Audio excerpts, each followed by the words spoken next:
নমস্কার বন্ধুরা, welcome to মায়ের হেসেলে। আজকে আবারও এক নতুন রেসিপি নিয়ে চলে এসেছি, বরবটি পোস্ত।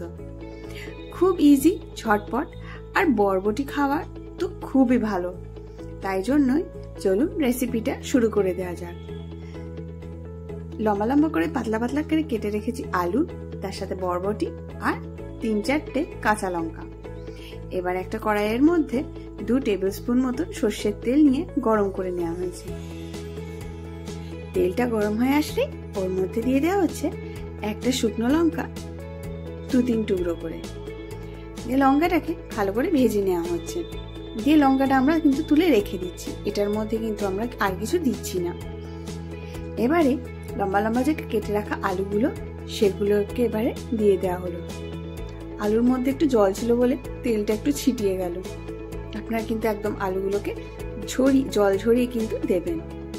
ঢাকা চাপা দিয়ে রাখা হলো খানিকক্ষণের জন্য। দেখুন একটু একটু করে ভাজা ভাজা হয়ে এসছে। ভাজা হয়ে আসলে এর মধ্যে একটু করে বরবটিগুলোকে দিয়ে দেবো। এবার বরবটিকে ভালো করে নেড়ে নেবো তেলের মধ্যে। একসাথেই কিন্তু দুটো এবারে দিয়ে এর মধ্যে এবারে অল্প হাফ টিস্পুন মতন নুন দিয়ে দেওয়া হলো। নুনের স্বাদটা কিন্তু আপনারা আপনাদের স্বাদ মতনই দেবেন। দিয়ে আবারও ভালো করে নুনটা মিশিয়ে নেওয়া হচ্ছে।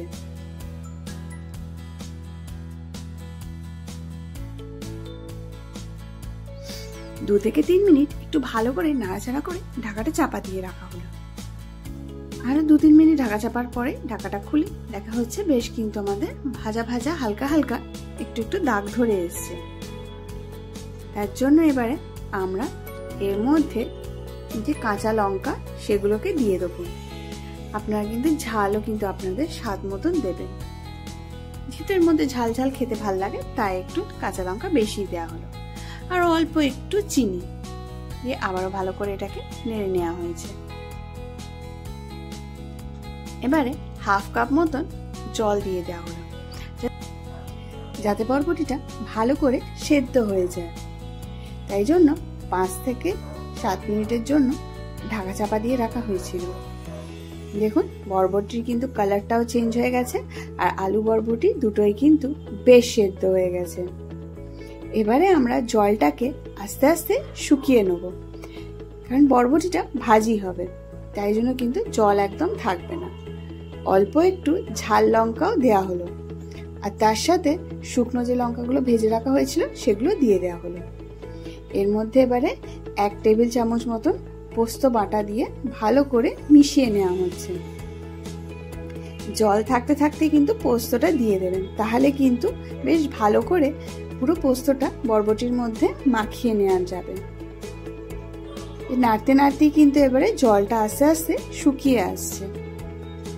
বেশ কিন্তু এটাকে কন্টিনিউয়াস একটু নাড়তে থাকবেন, নাহলে কিন্তু পুড়ে যাওয়ার চান্স থাকবে। দেখুন আমাদের কিন্তু জলও শুকিয়ে গেছে, আর বেশ ভাজি ভাজিও কিন্তু হয়ে এসছে। দেখুন একদম কিন্তু শুকনো ঝরঝরে হয়ে গেছে। ব্যাস গরম গরম সার্ভ করে ভাতের সাথে বা রুটির সাথে খেয়ে নিন, খুব ভালো লাগবে খেতে। একবার ট্রাই করে নিশ্চয়ই জানাবেন। রেসিপিটা ভালো লাগলে একটা লাইক, শেয়ার আর সাবস্ক্রাইব করে দেবেন। আবার নতুন ভিডিও নিয়ে নতুন রেসিপি নিয়ে আসছি। ভালো থাকবেন, নমস্কার।